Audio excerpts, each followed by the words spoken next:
Succulent बहुत ही खूबसूरत plants होते हैं। आपके साथ-साथ मेरे भी बहुत ज़्यादा फ़ेवरेट होते हैं। मैं अपने गार्डन में सक्लेंट का एक बहुत बड़ा कलेक्शन रखती हूँ और साथ के साथ उनको मेंटेन भी करती हूँ। आप सभी लोगों के कमेंट्स मुझे आते रहते हैं कि हम लोगों के सक्लेंट्स अगर किसी तरीके से गर्मी में बच भी जाते हैं, तो बरसात में उनको बचाना मुश्किल हो जाता है। आपकी ये बात आधी ठीक है और आधी गलत है। आधी इसलिए गलत है क्योंकि एक मिसकॉन्सेप्ट सक्लेंट्स के बारे में फैलाया जाता है कि सक्लेंट डेड हो जाते हैं रेनी सीजन में, बरसात में इनको बचाना मुश्किल हो जाता है। लेकिन अगर आप डीपली एनालिसिस करेंगे, तो जैसे बाकी हमारे प्लांट्स होते हैं, कभी आपने बहुत ज़्यादा फ़ोकस अपने बाकी प्लांट्स पर नहीं किया है। कुछ प्लांट्स हमारे जैसे सर्दी के सीज़नल होते हैं, हम उसमें बहुत ज़्यादा पैसा भी इन्वेस्ट करते हैं जब हमें सर्दी के प्लांट्स लगाने होते हैं। अगर सीड से लगा रहे हैं तो उसमें भी पैसा जाता है, मिट्टी की तैयारी करते हैं, खाद की तैयारी करते हैं और अगर सैपलिंग खरीद कर लाते हैं, सीज़न के टाइम पर हमारे अच्छे खासे पैसे निकल जाते हैं और हमारा गार्डन खूबसूरत फूलों से भरा रहता है। हम सीज़न टू सीज़न गर्मी के हम प्लांट्स अलग खरीदते हैं, सर्दी के अलग खरीदते हैं और बरसात के अलग प्लांट्स लेते हैं। तो उन सबको लेने में, उन सबको सेव करने में अगर बल्ब से लेते हैं, जैसे कि कैलेडियम होता है, तो हम कैलेडियम को सेव करके रखते हैं जो और जब डोरमेंसी का पीरियड होता है, तो हम उनको उसी तरीके से ट्रीट करते हैं कि डोरमेंसी में हमारे प्लांट्स बचे रहें।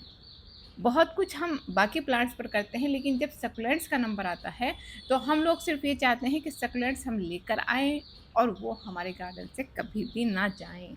एज़ इट इज़ बने रहें, हमें उन पर कुछ भी ना करना पड़े। तो अगर आप डीपली ये समझ लेते हैं कि सक्लेंट्स भी बाकी सभी प्लांट्स की तरह होते हैं, सक्लेंट्स भी 2 तरह के होते हैं, एक परमानेंट होते हैं और एक सीज़नल होते हैं। कुछ सीज़नल सक्लेंट्स जब हम लोगों से डेड हो जाते हैं कुछ टाइम चलने के बाद, तो हम एक ये धारणा बना लेते हैं कि हमारे सक्लेंट हम लोगों से मर जाते हैं। ऐसा नहीं है, वो सक्लेंट सीज़नल होते हैं और उनका जो डेड होने का टाइम पीरियड होता है, वो रेनी सीज़न होता है। रेनी सीज़न में वो डेड हो जाते हैं। लेकिन बाकी प्लांट्स की तरह कुछ प्लांट्स भी ऐसे होते हैं, जो अगर आप उनको अपने गार्डन में लेकर आते हैं, तो वो परमानेंट आपके साथ चलते हैं। और कुछ प्लांट्स सक्लेंट के ऐसे भी होते हैं, जो डोरमेंसी में भी जाते हैं। सर्दी के सक्लेंट्स अलग होते हैं, जो डोरमेंसी में जाते हैं और गर्मी के सक्लेंट्स अलग होते हैं, जो डोरमेंसी में जाते हैं। तो अगर आप सही तरीके से इसके कॉन्सेप्ट को समझ जाते हैं, तो आपके लिए बाकी जैसे आप एक प्लांट्स का खूबसूरत गार्डन तैयार करते हैं, तो एक सकुलेंट गार्डन भी आप बहुत आराम से रेडी कर सकते हैं। टाइम टू टाइम हर वीडियो में आपको बताती रहती हूँ, बहुत ज़्यादा सकुलेंट्स की वैराइटीज़ ऐसी भी होती हैं, जिनकी अगर आप कटिंग लगा लेते हैं, जैसे कि मैं हमेशा बताती हूँ, हम जब अपने गार्डन में अब इस टाइम पर हमारे गार्डन में 9 ओ क्लॉक चल रहा है, पर्सलेन चल रहा है, कोलेस चल रहा है, इन सब की कटिंग हम लगा रहे हैं। जो कटिंग से प्लांट होते हैं, वो हमारे बहुत खूबसूरत निकल कर आते हैं, लेकिन जो मदर प्लांट होते हैं, वो इतने खूबसूरत तरीके से नहीं शो होते हैं, जितने हमारे न्यू प्लांट होते हैं। तो मैं टाइम टू टाइम आपको ये भी बताती रहती हूँ कि अगर आप अपने उन सकुलेंट्स की, जिन्हें हम सीज़नल बोल रहे हैं, आप उनकी कटिंग लगा लेते हैं, तो नेक्स्ट ईयर वो सेव रहते हैं। वो कटिंग स्पेशली सेव रहती है। मदर प्लांट डेड हो सकता है, लेकिन कटिंग पे बिल्कुल फ़र्क नहीं पड़ेगा। आपकी वो कटिंग नेक्स्ट सीज़न में चलेगी और नेक्स्ट सीज़न में आप उसको फिर से कटिंग से लगा लीजिए। तो जैसे कि हम अपने बाकी प्लांट्स को सेव करते हैं, इस तरीके से हम सकुलेंट्स भी सेव कर सकते हैं। बस थोड़ा-सा डर निकालिए, थोड़ा बोल्ड बनिए, कुछ स्टेप उठाइए, आपके पास भी सकुलेंट का एक बहुत खूबसूरत गार्डन तैयार हो जाएगा। अब हम बात करते हैं, गर्मी चल रही है, गर्मी में कुछ सकुलेंट्स ऐसे होते हैं जो डोरमेंसी में जाते हैं और कुछ सकुलेंट्स ऐसे होते हैं जो इस टाइम पर बहुत खूबसूरत काम कर रहे हैं, बहुत खूबसूरत तरीके से ग्रो हो रहे हैं। लेकिन किसी भी प्लांट के ग्रोइंग पीरियड होता है, तो हमें उसमें खाद देने की ज़रूरत भी होती है। मेरे एक व्यूअर्स ने कमेंट बॉक्स में मुझसे कहा था कि आप अपना डेली वर्क दिखाइए, कि आप सकुलेंट में डेली जो काम करती हैं, वो दिखाइएगा। मैं कुछ ब्लॉग ऐसे डालने स्टार्ट कर रही हूँ, जो मैं काम करती हूँ अपने सकुलेंट पर, तो वो मैं आपको दिखा पाऊँ। तो आज की वीडियो उसी पर है कि आज के दिन में क्या काम कर रही हूँ अपने गार्डन में। आज का जो टाइम है, जो मेरे ग्रोइंग पीरियड है, इस टाइम पर मैंने एक वीडियो पहले भी डाली है कि समर में जो सकुलेंट इस टाइम पर जितने भी हैंगिंग सकुलेंट्स हैं, बहुत अच्छी तरीके से ग्रो करते हैं और बहुत अच्छा टाइम पीरियड चल रहा है। आप उनकी कटिंग लगाएँगे, तो 1 से 10 प्लांट बनाने में बिल्कुल भी टाइम नहीं लगेगा। सक्युलेंट इतने खूबसूरत प्लांट होते हैं। आप अगर मैं डॉल्फिन का देखेंगे, मैंने वीडियो डाली हुई थी, स्टिंग ऑफ डॉल्फिन देखिए, स्टिंग ऑफ बनानास है, स्टिंग ऑफ पल्स है, ये सब सक्युलेंट्स है। स्टिंग ऑफ ब्यूरोस्टेल्स है, डोंकी स्टेल्स हैं। तो इनकी कटिंग लगाने का बहुत अच्छा टाइम चल रहा है, क्योंकि ये अपने ग्रोइंग पीरियड में है। आप इनकी कटिंग लगाकर बहुत सारे सकुलेंट तैयार कर सकते हैं। तो आज मैं आपको वही दिखा रही हूँ। मैंने जितने भी मेरे सकुलेंट्स ऐसे हैं हैंगिंग में और जो फुल भरे हुए हैं, उनमें मुझे खाद देनी है, पानी देना है। तो पानी जो एक स्पेशल क्या होता है, मैं आपने मेरी शॉर्ट्स भी देखे होंगे, मैं पानी बहुत आराम से ऊपर से डाल देती हूँ। लेकिन शावर कर रही हूँ अपने सकुलेंट्स पर, तो मेरे पास बहुत सारे कमेंट बॉक्स में ये सवाल पूछा गया है कि आप के सकुलेंट ख़राब नहीं होंगे। मेरे सकुलेंट्स को महीने में 1 बार मैं शावर ज़रूर देती हूँ। जब वो बहुत अच्छी तरीके से ड्राई हो जाते हैं तब मैं शावर देती हूँ। तो और मैं मॉर्निंग में शावर देती हूँ। मॉर्निंग में अगर आप शावर देंगे तो शाम तक उसके ऊपर जितना भी पानी होता है वो सब सूख जाता है। और मैं ऑर्नामेंटल प्लांट्स में बहुत कम शावर देती हूँ। ज़्यादातर जो मेरे परमानेंट हैं, सीडम की वैराइटीज़ हैं, उस टाइप के जो मेरे सकुलेंट्स होते हैं उनमें मैं बहुत अच्छी तरीके से शावर देकर चलती हूँ।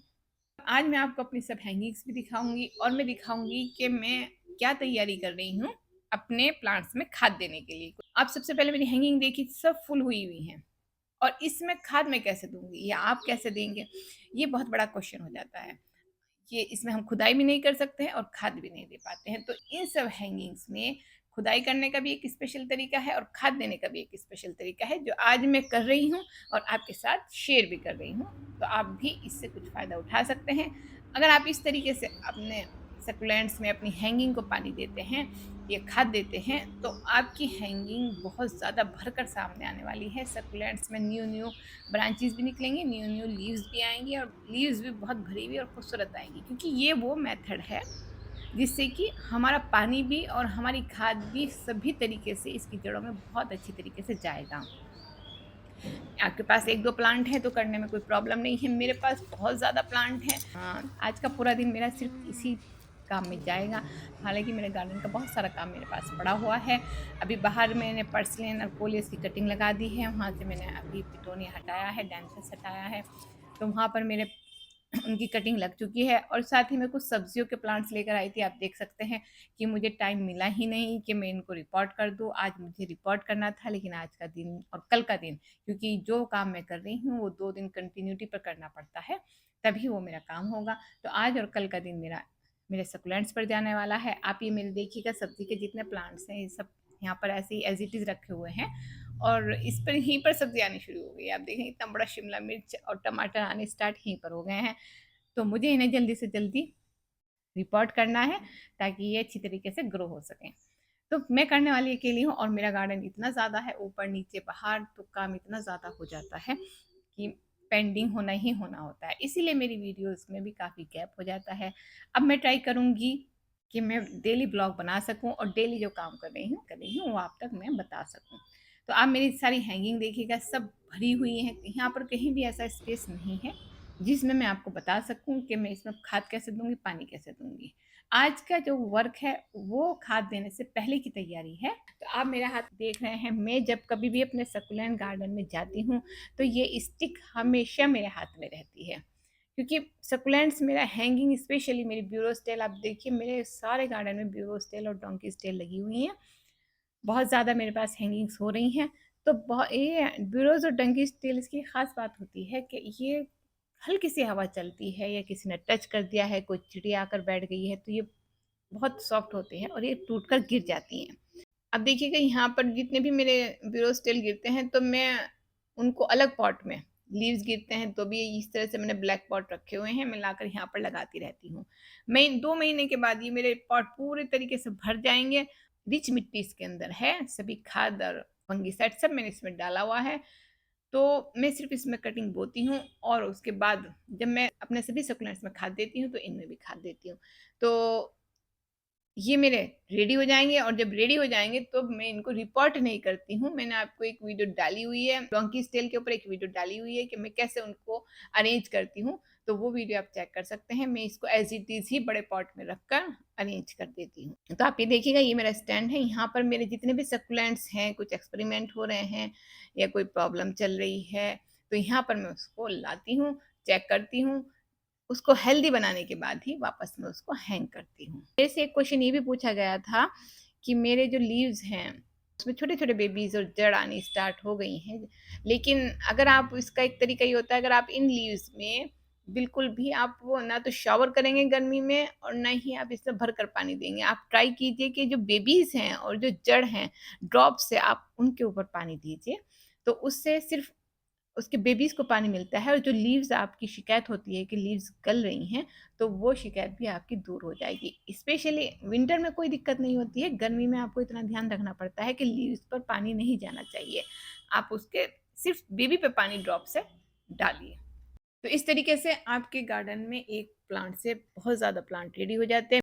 तो अब मैं आपको बताती हूँ कि मैं इस स्टिक को खाद देने के लिए या अपने सकुलेंट को एक भरा हुआ बुशी लुक देने के लिए कैसे रेडी करती हूँ। अगर आप भी इस ट्रिक को फॉलो करते हैं तो आपके सकुलेंट भी बहुत ही भरकर निकल कर आने वाले हैं, खूबसूरत निकल कर आने वाले हैं। हालांकि हम अपने सकुलेंट्स की डोंकी टेल हो या कोई भी स्ट्रिंग्स हो सकुलेंट्स की, हम सभी उसके लिए मिट्टी अलग तैयार करते हैं और बहुत ही हमारी वेल ड्रेन्ड मिट्टी होती है।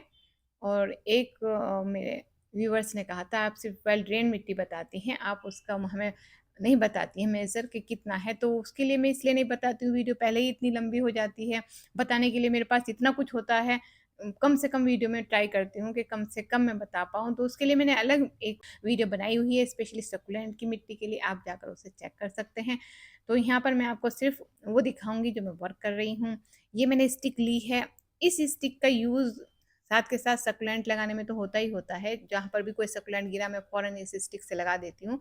इसका दूसरा यूज़ ये होता है कि मैं पानी देने से पहले, जैसे कि आप तीसरे दिन पानी दे रहे हैं, तब भी ये काम कर सकते हैं। नहीं तो कम से कम महीने में 1 बार आपको इसको ज़रूर करना है, क्योंकि महीने में 1 बार आप खाद देते हैं। आज मेरा वही डे है। आज मैं आपको दिखाऊँगी कि मैं अपने हैंगिंग में या अपने जो भरे हुए सकुलेंट्स हैं, यही नहीं, अगर आप भरे हुए आपकी बाकी प्लांट्स की भी हैंगिंग है, पोथोस की है या फिर पर्सिलेन की है, किसी भी तरह की कोई भी हैंगिंग आपने रेडी की हुई है, तो आप उसमें भी इस स्टिक को यूज़ कर सकते हैं। साथ के साथ आप मेरे प्लांट को देखकर भी एन्जॉय कर सकते हैं कि इस गर्मी में जिसमें आपको प्रॉब्लम हो रही है, मेरे प्लांट्स कितने ज़्यादा भरे हुए और कितने हेल्दी हो रहे हैं। उसका रीज़न यही ट्रिक है जो मैं यूज़ करती हूँ। तो इसको वीडियो को बहुत केयरफुली देखिएगा, लंबी हो रही है तो सकुलेंट्स एन्जॉय कीजिएगा। और अगर मैं एक्स्ट्रा, क्योंकि कई बार ऐसा होता है जब हम ब्लॉग बनाते हैं तो काफ़ी कुछ एक्स्ट्रा बोल जाते हैं, तो आप उसको थोड़ा अवॉइड करके चलिएगा। हो सकता है मैं एक बात को कई बार रिपीट कर रही हूँ। तो बहुत अच्छी मेरी मिट्टी तैयार होती है, बहुत ही वेल ड्रेन्ड होती है, बहुत ही पोरस होती है, लेकिन फिर भी अगर आप उसको एज़ इट इज़ काफ़ी टाइम तक छोड़ देते हैं तो वो थोड़ी सख्त हो जाती है और हमारे सक्युलेंट्स के लिए बहुत ज़्यादा ज़रूरी है, क्योंकि उसकी जो रूट्स होती हैं बहुत सॉफ्ट होती हैं और अगर उन्हें ऑक्सीजन नहीं मिलेगा सही तरीके से तो आपके प्लांट्स रूट रॉट होने स्टार्ट हो जाएँगे। सिर्फ़ ज़्यादा पानी से ही वो नहीं होते हैं, अगर उनको ऑक्सीजन का लेवल भी सही नहीं मिलता है, तब भी आपके प्लांट्स अच्छी तरह से ना तो हेल्दी होंगे, ना ग्रो करेंगे और वो डेड होने स्टार्ट हो जाएँगे। तो आपको इस बात का ध्यान रखना है कि आपको अपनी मिट्टी की खुदाई टाइम टू टाइम करनी है। क्वेश्चन ये आ जाता है कि ऐसी इतने भरे पॉट में हम लोग कैसे खुदाई करेंगे? तो वही ट्रिक मैं आपको बता रही हूँ, मेरे पास ये स्टिक रहती है। आप इस स्टिक को बहुत ईज़िली किसी भी हैंगिंग पॉट से, भरे हुए सकुलेंट में, भरे हुए प्लांट में बहुत आराम से आप इसे खुदाई कर सकते हैं। मैं आपको दिखाती हूँ, आज जो भी वर्क मैं कर रही हूँ मैंने इस तरह से इसमें खुदाई की है। लेकिन ये खुदाई भी आप सूखी मिट्टी में नहीं कर सकते हैं। सूखी मिट्टी में अगर आप इसको करेंगे तो आपकी रूट्स जो हैं वो डैमेज होंगी। तो उसके लिए क्या है मैं आपको दिखाती हूँ कि आप इस पानी देने का भी इसमें एक मेथड है कि पानी कैसे दें गर्मी में। अभी मैं आपको वो भी बता रही हूँ कि अब देखिएगा, ये वाला मैंने अपना डोंकीज़ टेल देखने में बहुत खूबसूरत हो रहा है। मैं इसको निकालती हूँ, लेकिन जब मैं इसे टच करती हूँ तो इसकी मिट्टी काफ़ी सख्त हो गई है। तो क्योंकि मैंने इसे खंगर में नहीं लगाया हुआ है, मैंने इसके लिए अपनी गार्डन सोइल, सैंड और नीम खली मिलाकर इसको लगाया हुआ है। तो अब मैंने इसको ले लिया है, अब मैं इसकी खुदाई करना भी चाहूँगी तो इसकी खुदाई नहीं होगी। उससे जड़, इसकी रूट डैमेज हो जाएगी। तो उसका सबसे बेस्ट तरीका यही होता है कि हम इसमें सबसे पहले पानी देंगे। लेकिन यहाँ पर बात ख़त्म नहीं होती है। सिर्फ़ पानी देने से काम नहीं चलता है। मैंने एक बार पानी दिया तो आप ये देखेंगे मेरे पॉट से फ़ौरन पानी निकल कर चला गया। अब इतनी जल्दी पानी ऊपर से डाला और नीचे से निकल गया तो रूट को तो पानी पहुँचा ही नहीं अभी तक। अब इसमें सकुलेंट्स में एक प्रॉब्लम ये होती है कि अगर हम इसमें पानी रोक लेते हैं तो भी डैमेज होता है और अगर हमारा पानी इस तरीके से जा रहा है, बह रहा है, तो भी प्रॉब्लम है, क्योंकि इसकी रूट ने तो पानी ऑब्ज़र्व किया ही नहीं है। तो उसके लिए हमें क्या करना पड़ेगा, मैं हमेशा अपने सकुलेंट्स में ऐसे ही करती हूँ। मैंने एक बार पानी दिया, वो सब बह गया, फिर मैं दोबारा से दूसरी बार फिर वापस से पानी डालती हूँ, वो पानी फिर वापस से निकल जाता है। तो मैं फिर तीसरी बार पानी डालती हूँ। 3 बार अपने सकुलेंट्स में पानी डालती हूँ, स्पेशली उन प्लांट्स में जो ग्रोइंग पीरियड में हैं, डोरमेंसी में नहीं हैं, तो उसमें मैं डालती हूँ पानी। और दूसरी एक ख़ास बात ये है कि तभी डालती हूँ, अभी जैसे आपने देखा है कि बहुत ड्राई हो रही है, मेरी स्टिक भी अंदर नहीं जा रही है, मेरी मिट्टी इतनी ड्राई हो गई है, तो तभी मैं उसमें 3 बार, आपकी मिट्टी सॉफ्ट भी है तब भी आप पानी 3 बार ज़रूर डालिए अपने उसमें, ताकि उसकी रूट्स को पानी मिल सके, मॉइस्चर मिल सके। पानी ऊपर से जा रहा है, नीचे से निकल गया है, तो उसकी रूट्स को इतनी जल्दी में कहाँ मॉइस्चर मिलेगा? तो वो कैसे पानी अब्ज़ॉर्ब करेंगे और कैसे वो उनकी लीव्स हेल्दी और शाइनी बनेंगी? तो ये ट्रिक को ज़रूर ध्यान रखिए। मैंने 3 बार पानी डाला है। उसके बाद अब जो मैं करने वाली हूँ वो होती है खुदाई। मेरी मिट्टी बिल्कुल नम हो चुकी है, मॉइस्चर उसमें बहुत अच्छे से पानी डल चुका है। अब मैं इसमें बहुत आराम से खुदाई करूँगी, लेकिन खाद मैं आज नहीं डालूँगी। खुदाई करते टाइम पे भी ध्यान रखिएगा कि बहुत ज़्यादा आप अनलिमिट किसी भी तरीके से उसको खुदाई नहीं करते चले जाएँगे। बहुत आराम से सॉफ्ट देखेंगे जगह लेकर, और आप जब स्टिक डालेंगे तो आपको आइडिया हो जाएगा कि यहाँ पर रूट नहीं है। 2-4 बार करेंगे तो एक्सपर्ट हो जाएँगे। वो जो खुदाई कर रहे हैं हम बीच-बीच में से, इससे 2 फ़ायदे होते हैं, किसी भी सूरत में आपका कोई भी लीव्स नहीं टूटेगा। अब डोंकीज़ टेल है, इतनी हैवी होती है, आप टच भी करते हैं तो टूट जाती है, लेकिन अगर आप इस स्टिक से आप उसकी खुदाई करते हैं, तो आपका बिल्कुल भी कोई भी ना तो ब्रांच टूटेगी, ना ही आपकी कोई रूट को डैमेज होगा और ना ही आपकी कोई लीव्स गिरेगी। तो ये बहुत अच्छी ट्रिक होती है। मैं अपने सभी सक्युलेंट्स को खाद देने से 1 दिन पहले ये ट्रिक अप्लाई करती हूँ, और कैसे करती हूँ वो मैं आपको आगे बता रही हूँ। तो इन सब में बहुत अच्छी तरीके से आप देखिएगा, मैंने सारी ही पूरी ही खुदाई कर दी है। जितने भी मेरे पे सक्युलेंट्स भरे हुए थे, जहाँ पर स्पेस नहीं मुझे मिल रही थी कि मैं कैसे करूँ, मुझे उसकी रूट्स को, उसकी मिट्टी को पोरस बनाना है, तो थोड़ा ना थोड़ा तो कुछ ना कोई ट्रिक तो लगानी पड़ती है। मेरे गार्डन में जितने हेल्दी सक्युलेंट हैं, उनका सिर्फ़ एक यही राज़ है कि मैं अपने सकुलेंट्स को खाद देने से पहले रेडी करती हूँ। हर महीने उसकी मिट्टी को सॉफ्ट करती हूँ, उसकी रूट को बहुत अच्छी तरीके से ऑक्सीजन अवेलेबल कराती हूँ। ये सब चीज़ें मैं कर रही हूँ। अब मैं जब इसमें खाद डालूँगी, एक बात और ध्यान रखिएगा, आप खाद सभी सकुलेंट्स में नहीं डालेंगे। जिसमें आप देख रहे हैं कि ग्रो हो रहे हैं सकुलेंट्स, बढ़ रहे हैं, आप सिर्फ़ उन सकुलेंट्स में, अगर आपको आइडिया नहीं है कि समर के कौन से सकुलेंट हैं, विंटर के कौन से हैं, डोरमेंसी में कौन से जा रहे हैं, तो आप अपने प्लांट को डीपली मॉनिटर कीजिए। अगर वो ग्रो हो रहा है, स्पेशली जितने भी सकुलेंट्स की हैंगिंग है, वो सब तो इस टाइम गर्मी में सीज़न चल रहा है, आप उनमें बिंदास होकर ये काम कर सकते हैं। लेकिन बहुत सॉफ्ट तरीके से, बहुत अच्छे तरीके से आप उनको कीजिएगा, डैमेज नहीं होने चाहिए। तो सूखी मिट्टी में बिल्कुल मत कीजिए। तो ये मेरा ट्रिक है, जब मैं ये काम करती हूँ तो तकरीबन आधा दिन मेरा बहुत आराम से इस काम में निकल जाता है, क्योंकि मुझे सबसे पहले उनमें पानी डालना पड़ता है, उसके बाद मैं उनकी खुदाई करती हूँ, खुदाई करने के बाद मैं एज़ इट इज़ इसको छोड़ दूँगी। ये काम मैं सुबह के टाइम बिल्कुल नहीं कर रही हूँ, ये शाम के टाइम कर रही हूँ, क्योंकि मैं खुदाई करने के बाद पूरी रात उनको ऐसे छोड़ दूँगी। अगले दिन मैं उसमें खाद दूँगी। खाद देने का भी कुछ तरीका मेथड है, जो मैं आपको नेक्स्ट ब्लॉग में बताऊँगी, कौन-सी खाद दे रही हूँ, कैसे दे रही हूँ। बहुत सारे क्वेश्चन मेरे से ऐसे भी पूछे गए हैं कि आप कहाँ पर रहती हो? मैं बहुत बार बता चुकी हूँ, मैं देहरादून में रहती हूँ, और गर्मी का जो टेम्परेचर यहाँ पर 35 डिग्री तक पहुँच जाता है। मैं अपने सकुलेंट्स पर नेट लगा चुकी हूँ, तो उससे क्या होता है कि थोड़ी धूप मेरे सकुलेंट्स पर कम आती है। जो मेरे ऑर्नामेंटल सकुलेंट्स हैं, उनको छोड़कर मैं तकरीबन सभी सकुलेंट्स में 1 दिन छोड़कर 1 दिन पानी दे रही हूँ, और भरकर पानी दे रही हूँ इस टाइम पर। आपको एक बात ध्यान रखनी है गर्मी में, कि आप अपने सकुलेंट्स की मिट्टी को मॉइस्ट रखिए, नम रखिए। उसमें बहुत ज़्यादा पानी नहीं, और बहुत ज़्यादा उसे सूखना भी नहीं चाहिए। तो ये दोनों बात स्पेशली इतनी तेज़ गर्मी में ध्यान रखिएगा। और एक जो बात रेनी सीज़न की बात करती हूँ, तो रेनी सीज़न में पूरे 3 महीने मैं अपने सकुलेंट्स में बिल्कुल भी पानी नहीं देती हूँ। मैं हर महीने उनमें फंगिसाइड का स्प्रे करती हूँ, और उसकी मिट्टी में भी थोड़ा फंगिसाइड डालती हूँ। उसी से थोड़ा बहुत पानी जाता है तो जाता है, नहीं तो 3 महीने रेनी सीज़न में पानी बिल्कुल बंद कर दीजिए। कोई ज़रूरत ही नहीं है पानी, खाद की। जब हम सोते हैं तो हमें खाने-पीने की ज़रूरत नहीं होती है। ऐसे ही हमारे सकुलेंट्स हैं या कोई और प्लांट है, डोरमेंसी में है, तो उनको खाने पीने की ज़रूरत नहीं होती है। उनको रेस्ट करने दीजिए, डिस्टर्ब मत कीजिए, डिस्टर्ब करेंगे तो वो ख़राब हो जाएँगे।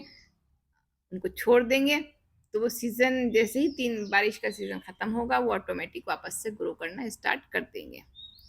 तो ये थोड़े-थोड़े टिप्स थे। अगर आपको मेरे टिप्स अच्छे लग रहे हैं तो मेरे चैनल को सब्सक्राइब ज़रूर कीजिएगा, लाइक और शेयर का बटन भी ज़रूर दबाइए। तो नेक्स्ट वीडियो तक गाइस बाय।